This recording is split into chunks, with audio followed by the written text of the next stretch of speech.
Dyma chi fachgen sydd wedi cael ffair lwyddiannus a phrysur iawn hefyd, Tom Griffiths, Tŷ Hir, Cydweli.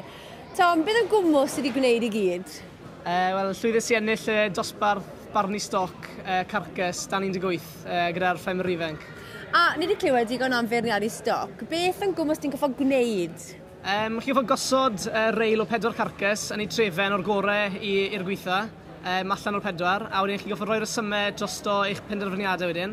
A yn ychwanegol i'r carcas, chi goffo hefyd rhoi gred i nhw, fel sy'n neud yn y bwtsiwr a yn y marchnadau yma o EEP a braster wedyn E5.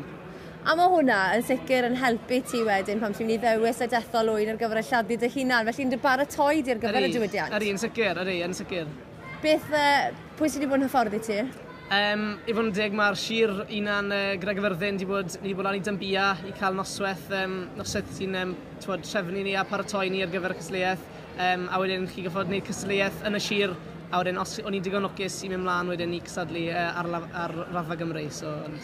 Wedi mwynhau'r profiad. Yn sicr. Ac ar ben hynny, wedi penderfynu prynu carcas hefyd? Ni fel teulu fel arfer yn prynu un carcas bob blwyddyn i roi yn y freezer a llan o'n bwle.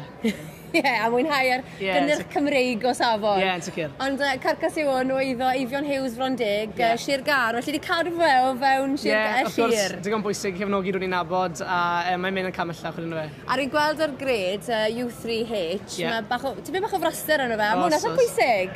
Mae'n cwcan yn fert wedyn nhw fe, a mae'n tasom blasus fyd.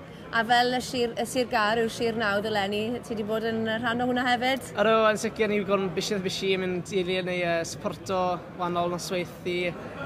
Wedi bod ras o cyffilau i quiz night, a wedyn wahanol adloniant. Mae wedi bod yn briliant. Digon o ddigwyddiadau wedi bod yn digwydd. Wel, llongyfarchiadau mowr iawn i ti, a siwr nesaf adran nawr. Diolch yn fawr. Diolch i ti. Diolch yn fawr.